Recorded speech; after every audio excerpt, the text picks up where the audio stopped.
સાબરકાંઠાના વિજયનગરના લીમડા ગામની સ્કૂલના વિવાદનો અંતે સુખદ અંત આવ્યો છે. લીમડા પ્રાથમિક શાળાના મુખ્ય શિક્ષિકાની તાત્કાલિક બદલી કરવામાં આવી છે. પ્રાથમિક શાળાની શિક્ષિકા ઇન્દુબેન જાદવ સામે વિદ્યાર્થીઓ અને વાલીઓએ વિરોધ કર્યો હતો. ઇન્દુબેન બાળકો સાથે યોગ્ય વ્યવહાર ન કરીને મનસ્વી વલણ દાખવતા હોવાનો ગ્રામજનોએ આક્ષેપ કર્યો હતો.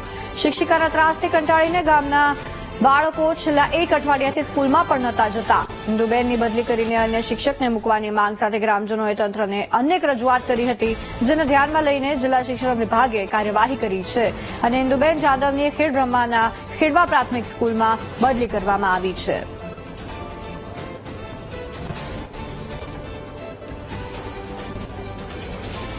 વાલીઓના વિરોધને જોઈને શિક્ષણ વિભાગ દ્વારા મહત્વપૂર્ણ નિર્ણય લેવામાં આવ્યો છે.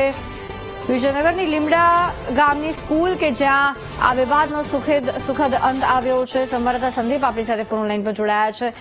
સંદીપ, શિક્ષિકાના ત્રાસના કારણે છેલ્લા એક અઠવાડિયાથી બાળકો શાળાએ પણ નહોતા જતા. હવે આખરે શિક્ષિકાની બદલી થઈ, શું કાર્યવાહી થઈ છે જણાવશો?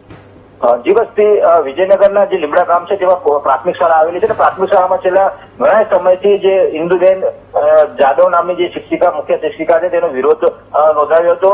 ઘણા લોકોએ તાળાબંધી પણ કરી હતી અને વિદ્યાર્થીઓને એક અઠવાડિયા સુધી ભણવા નહોતા મૂક્યા, જેને લઈને શિક્ષણ વિભાગથી હરકતમાં આવ્યું હતું અને શિક્ષણ વિભાગ દ્વારા એક અઠવાડિયાના જે કાર્યકાળ દરમિયાન બાળકો સ્કૂલમાં ન આવતા હોવાને તેને ધ્યાને આવ્યું હતું ને લેખિતમાં ગ્રામ લોકો દ્વારા સરપંચે પણ રજૂઆત કરી હતી ને તેને લઈને શિક્ષણ અધિકારીએ જે બેન છે એને જે મુખ્ય શિક્ષિકા ઇન્દુબેન છે તેના વિરોધને પગલે તેને હાલ ખેડબ્રહ્માના ખેડવા જે ગામ છે તેમાં તાત્કાલિક ધોરણે બદલી કરી છે અને હાલ તાલુકા અને જિલ્લા કક્ષાએ વિભાગે આ નિર્ણયને લઈને ગ્રામ લોકોમાં પણ ખુશી છે. તો એક તરફ આ જે મુખ્ય શિક્ષિકા છે તેના વિરોધને પગલે ગામ લોકોએ પણ હાલ જે શિક્ષણ વિભાગ છે તેને નિર્ણય આવકાર્યો છે અને હાલ શિક્ષિકાની બદલીને લઈને ગામ લોકોમાં પણ ખુશી છે ને જે શિક્ષિકા હતી જે ઇન્દુબેન તેનો વિરોધ એટલા માટે હતો કે જે વિદ્યાર્થીઓને તાનાશાહી હતી ને વિદ્યાર્થીઓને ધમકાવતા હતા અને વિદ્યાર્થીઓને ધમકાવને લઈને વિદ્યાર્થીઓ વાલીને રજૂઆત કરી હતી. ત્યારબાદ આ સમગ્ર મામલે વિરોધાભાસ ઉભો થયો હતો.